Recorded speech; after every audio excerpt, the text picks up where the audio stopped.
Friends, அனைவருக்கும் வணக்கம். மறுபடியும் உங்களை இந்த வீடியோ மூலமாக சந்திப்பதில் ரொம்ப சந்தோஷம். நம்ம இன்னைக்கு பார்க்க போகிறது சேப்பங்கிழங்கோட அதோட மருத்துவ பயன்கள் பற்றியும் அதில் என்னென்ன சத்துக்கள் அடங்கி இருக்குன்னு பற்றியும் அதை பற்றி பார்க்கலாம் வாங்க.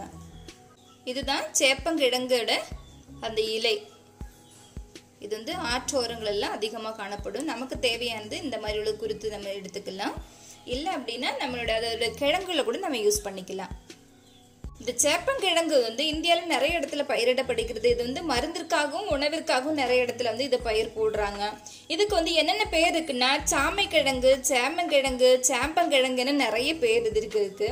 இதுல இருந்து வரக்கூடியதான அந்த கீரையும் நம்ம வந்து கிழங்கையும் நம்ம வந்து உணவை எடுத்துக்கிறோம். அந்த கீரையை நம்ம எடுத்துக்கும் போது என்ன செய்யறோம் அப்படின்னா அதுல வந்து கொஞ்சம் புளி அல்லது எலுமிச்சை சேர்த்து நம்ம சேர்த்துக்கொள்ளும் போது அதோட காரத்தன்மைகள் வந்து அதுல வந்து கம்மியாகும். இதுல பாத்தீங்கன்னா இதுல நம்ம அந்த கிழங்கை யூஸ் பண்ற அளவுக்கு நம்ம யாருமே நம்ம வந்து அதோட கீரைகளை வந்து நம்ம யூஸ் பண்றது கிடையாது.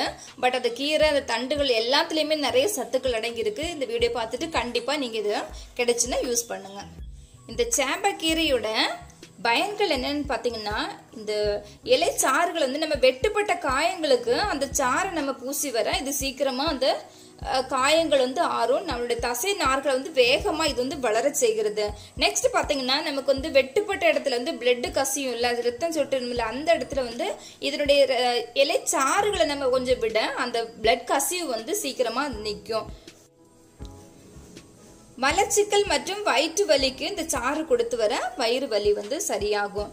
இதோட கீரையும் தண்டும் நல்ல வேக வச்சுட்டு அதுல கொஞ்சம் நெய் சேர்த்து கொடுக்க வயிற்று வலி நல்ல தீராத வயிற்று வலி எல்லாம் இருந்துச்சுன்னா சீக்கிரமா சரியாகும். அப்புறம் பாத்தீங்கன்னா காது வலி எல்லாம் நமக்கு எந்த நேரத்துல வேணா வரலாம். சோ காது வலி, காதுல சீல் வடிதல் போன்ற வலி எல்லாம் ஏற்படும் போது இந்த கீரையினுடைய சாறு 2 சொட்டு விட்டு வர அந்த வலிகள் வந்து குணமடையும்.